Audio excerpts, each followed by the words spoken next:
ये टुनटुन भैया का एक और वीडियो आ गया है। जी हाँ, टुनटुन यादव का वीडियो सुनिए। मैं उस दिन मंच पे मेरा माइंड जानते हुए इतना गर्म हो गया था ना। हाँ। मैं अपने आप को कहाँ से रोका।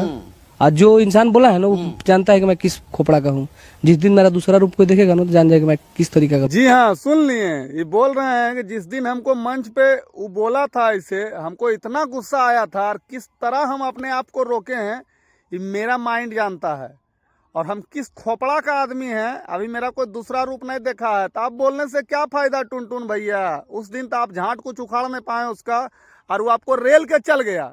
सही बात है कि वो आपको रेल के चल गया और उस दिन आप बार में कुछ कर पाए। और आप अभी इंटरव्यू दे रहे हैं कि उस दिन सेट पर हम अपने आप को कैसे रोकें। अरे उस दिन तो आपका अपने फट के हाथ में आ गया था। अगर आप कुछ बोलते हैं तो बहन चोदू तो जैसा आदमी था कहीं वो पूरे बवाल नहीं कर देता। सोटा उठा जाते हैं झूठे के, कोई फायदा होता।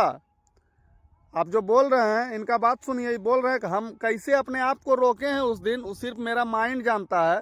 माइंड क्या, आपका आगे पीछे सब जानता है। आपको रुकना ही पड़ता। गाँव फट के जब हाथ में आ जाता है ना तो भैया आप क्या कर लेते हैं, कुछ नहीं उखाड़ पाते हैं। आप ठहरे गाना में रंगबाज हैं।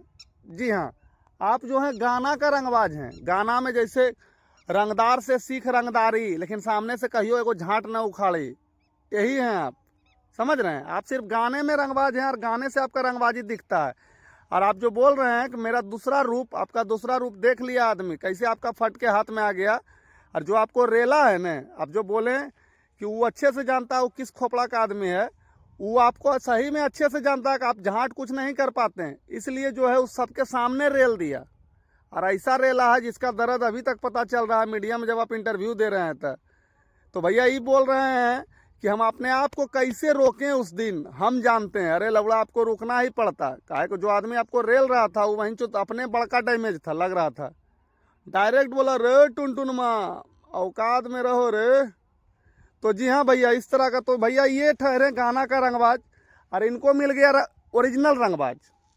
मतलब सच में रंगबाज आदमी से भिटा गए हैं तो इनका हो गया हालत खराब। अरे अभी जाके ये सफाई दे रहे हैं कि हम क्या कर देते हैं वो हम ही जानते हैं, हम कैसे कंट्रोल किए। जब कहता है भैया कि जब आपको कोई रेलता है तो उसी समय रेलो, बाद में झांट कुछ नहीं होता। ये बात सही है, आप लोग जानते हैं कि जब आपको कोई कुछ बोलता है तो उसी समय पलट के जवाब दीजिए। कोई 4 थप्पड़ मारता है बहन चोत को 80 थप्पड़ मारिए, लेकिन उसी समय मारिए। बाद में झांट कुछ नहीं होता। बाद में क्या होता है पता है भैया, बाद में होता है कंप्रोमाइज। समझ रहे हैं। अरे यही हुआ है। और आप इंटरव्यू दे के सफाई देना चाह रहे हैं और ये बताना भी चाह रहे हैं कि हम कोई रंगबाज हैं। अरे आप झांट कुछ नहीं, आप सिर्फ गाना का रंगबाज हैं। सामने में आप कुछ नहीं हैं। वो आदमी जो है आपको रेल के चल गया अपना आदमी के सामने, का है उसको भी पता था कि आप बाहर कुछ नहीं है। तब ने जब आप बोल रहे हैं कि वो आपका इतना करीबी था, तो कोई करीबी आदमी जानता है कि सामने वाला का क्या वैल्यू है, क्या औकात है। उससे भिड़ने में मेरा नुकसान है या फायदा है। तो वो आदमी तो सामने से रेला है, उसको पता है कि आपका क्या वैल्यू है।